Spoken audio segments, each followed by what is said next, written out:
तो गाइस आप लोगों का यूनिट टेस्ट हो चुका होगा, आप सभी को समझ में भी आ गया होगा कि यूनिट टेस्ट में आपने कितना स्कोर किया है।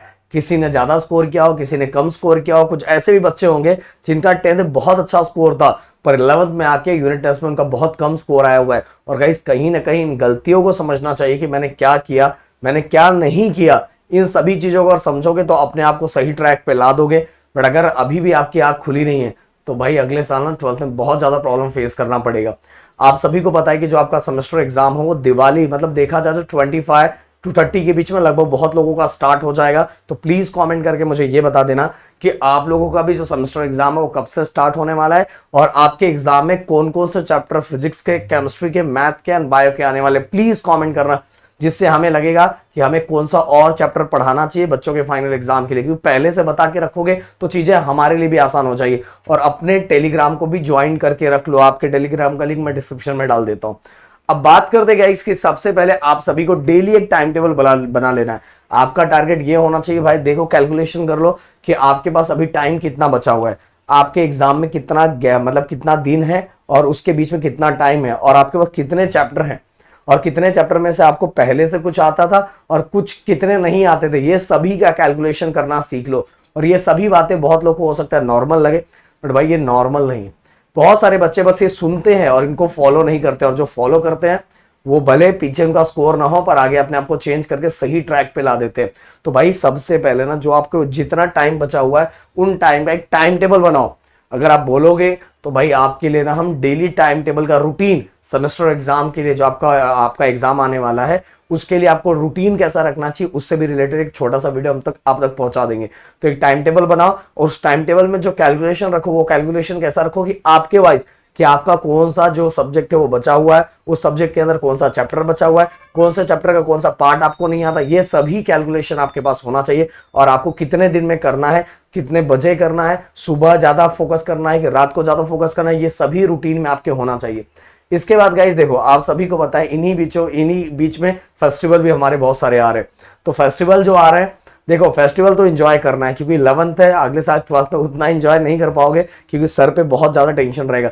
तो अभी फेस्टिवल एंजॉय करना है बट फेस्टिवल एंजॉय करते करते अपना जो सिलेबस का बैकलॉग है मतलब जो बची हुई चीजें उसको भी कंप्लीट करने का ट्राई करना। जिससे क्या होगा कि जैसे फेस्टिवल खत्म होगा तो आपका टेंशन भी खत्म हो जाएगा। समझ में आ रहा है? तो इसीलिए जो फेस्टिवल को एंजॉय करना है बट साथ में अपने बैकलॉग को खत्म करने का एक थोड़ा सा उसमें से टाइम निकाल लेना है। इसके बाद बात करेंगे गाइस न्यूमेरिकल्स एंड डेरिवेशन। बहुत सारे बच्चे होंगे जो 10th से आए हुए हैं तो उनको न्यूमेरिकल्स मतलब न्यूमेरिकल सॉल्व करने में मजा ही नहीं आता क्योंकि 10th में भी उन्होंने नहीं किया फिर भी अच्छा स्कोर आ गया। बट गाइस अगर अभी से आप 11th से न्यूमेरिकल्स प्रैक्टिस पे फोकस नहीं करते और यही हैबिट अगर आपकी 12th में रहती है तो बहुत ज्यादा प्रॉब्लम फेस करना पड़ेगा। इसलिए बोल रहा हूं न्यूमेरिकल्स की प्रैक्टिस और डेरिवेशन की प्रैक्टिस डेली एक स्लॉट रखो कि आपको केमिस्ट्री के न्यूमेरिकल एंड फिजिक्स के न्यूमेरिकल डेली करने हैं। और अगर मैथ है तो मैथ के लिए डेली प्रैक्टिस का टाइम रखो। ये रूटीन के अंदर आपका होना चाहिए। जो प्रैक्टिस करने वाली चीजें देखो आप बस सोचोगे कि बहुत लोगों को मैं देखता हूं डेरिवेशन भी जो रहता है वैसा उठाते हैं और देखते हैं देख के ये मेरे को आता है, ये मेरे को आता है और ऐसे ऐसे करते एग्जाम में जाते हैं तो वही उनको नहीं आता। तो जितने भी प्रैक्टिस करने वाली चीजें उनका एक रूटीन होना चाहिए। तो न्यूमेरिकल्स डेली करना, मैथ की प्रैक्टिस एंड डेरिवेशन, इसके लिए आपके रूटीन टाइम टेबल में ऐड होना चाहिए। इसके बाद गाइस अगर डायग्राम्स है, अगर बायो वाले बच्चे हैं तो उनको डायग्राम पे बहुत ज्यादा फोकस करना चाहिए। या तो फिजिक्स और केमिस्ट्री में कहीं भी दिखे तो उसकी प्रैक्टिस कर लेना चाहिए, उसके अंदर क्या क्या चीजें उसको समझ लेना चाहिए, उससे रिलेटेड आप पॉइंट्स लिख पाओ। इस तरह से आप स्मार्ट वर्क कर सकते हो। इसके बाद गाइस आपके पास नोट्स होना चाहिए हर सब्जेक्ट का, हर सब्जेक्ट के हर चैप्टर का नोट्स होना चाहिए। पढ़ने से पहले ये चीजें इकट्ठा कर लो। अगर ये चीजें इकट्ठा कर लोगे तो आप लोगों के लिए बहुत सारी चीजें आसान हो जाएगी। वैसे आप सभी को पता है जब मैं पढ़ाता हूं तो स्क्रीन पे कुछ चीजें लिखी रहती है, बस उतना भी आपने लिख लिया, पढ़ लिया ना तो भाई आपका काम खत्म। जो मैं यहाँ लिखा रहता ना स्क्रीन पे, आपने पढ़ा होगा ना फिजिक्स केमिस्ट्री ये सब पढ़ा होगा, तो ऑलरेडी हमने जो बोर्ड पे लिखा रहता है वो नोट्स ही रहता है। तो जब मैं पढ़ाता हूँ तो उनको चीजों को ले लेके आप लिखते जाओ ना, हो जाए काम। और दोस्तों एक चीज और कि देखो केमिस्ट्री का पूरा पार्ट हमारे दूसरे चैनल पे आ रहा है, प्रदीप गिरी 11th 12th एकेडमी पे। बहुत सारे बच्चे कमेंट करते रहते हैं सर केमिस्ट्री का ये चैप्टर। भाई कितने चैप्टर कंप्लीट करवा दिए, जाके चेक तो करो प्रदीप गिरी 11th 12th academy. Rahul sir का मैथ्स 2 उस चैनल पे आ रहा है। इंपॉर्टेंट क्वेश्चन आगे आने वाले दिनों में उस पर ही आएगा। बट इंपॉर्टेंट क्वेश्चन से रिलेटेड बात मैं आप सभी को बोलने वाला हूं जो आगे डिस्कस करूंगा।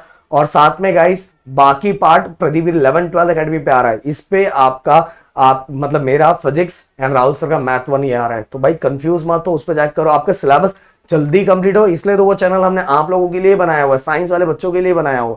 अब बात करते हैं इस क्वेश्चंस और बेसिकली इंपॉर्टेंट क्वेश्चंस की।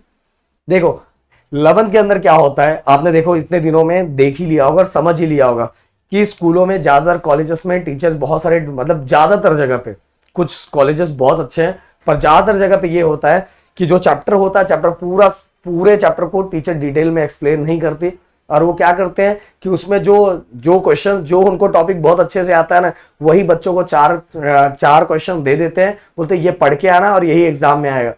भाई इससे आपका कोई भला होने वाला नहीं है। इंपॉर्टेंट क्वेश्चन तो 11th में टीचर खुद ही बता देती है, पर अगर बस वही आप कर रहे हो ना कहीं जो आप आगे करने वाले 11th का रिजल्ट अगर आप 99% भी ला दोगे तो क्या ही कर लोगे उसका।